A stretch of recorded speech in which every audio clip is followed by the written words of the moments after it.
कह दे ओ ससुर हमारे दे मैं गोवर्धन जाऊं नैना लगे मुरलिया बारे दे मैं गोवर्धन जाऊं।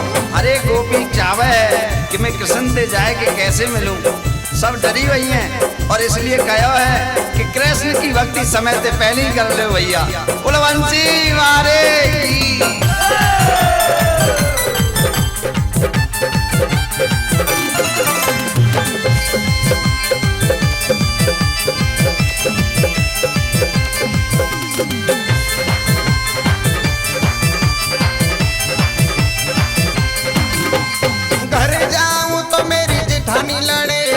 जिठानी लड़ेगी मेरी जिठानी लड़ेगी, जिठानी लड़ेगी मुझ पे जुल्म करेगी, जुल्म करेगी मुझ पे जुल्म करेगी।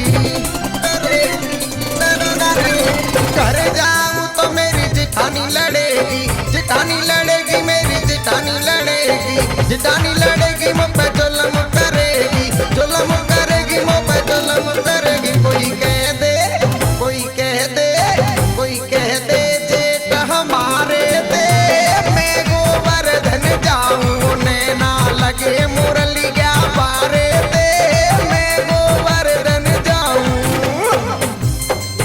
चाहे गौरानी लड़े चाहे देवर लड़े को लड़े पर लेकिन मेरा तो दिल लगो कन्हैया तो मैं तो जाऊंगी गोवर्धन को। जाओ मुरली बारे की राधे राधे।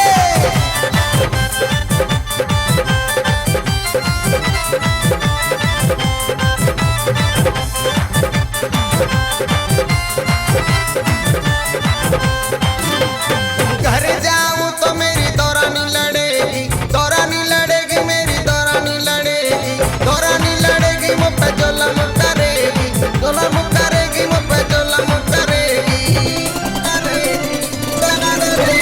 घर जाऊं तो मेरी दौरानी लड़ेगी, दौरानी लड़ेगी मेरी दौरानी लड़ेगी, दौरानी लड़ेगी मुझ पे जुल्म करेगी, जुल्म करेगी मुझ पे जुल्म करेगी। कोई कह दे कोई कह दे कोई कह दे देवर हमारे दे मैं गोवर्धन जाऊं नैना लगे मुरलिया बारे दे मैं गोवर्धन जाऊं।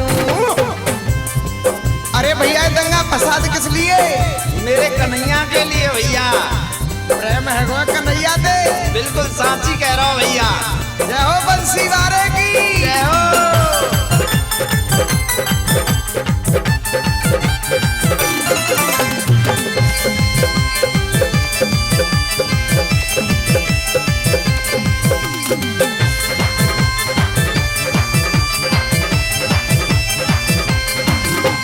सामरिया मेरे मन भायो मेरे मन भायो मेरे मन भायो छलिया ने मेरो चैन चुरायो, चैन चुरायो मेरो चैन चुरायो। सामरिया मेरे मन भायो मेरे मन भायो मेरे मन भायो छलिया ने मेरो चैन चुरायो, चैन चुरायो मेरो चैन चुरायो। कोई कह दे कोई कह दे कोई कह दे कनुआ प्यारे दे मैं ब्रज धाम को जाऊं नैना लगे मुरलिया बारे दे मैं गोवर्धन जाऊं, मैं गोवर्धन जाऊं री बहना मैं गोवर्धन जाऊं नैना नैना लगे मुरलिया बारे दे मैं गोवर्धन जाऊं नैना लगे मुरलिया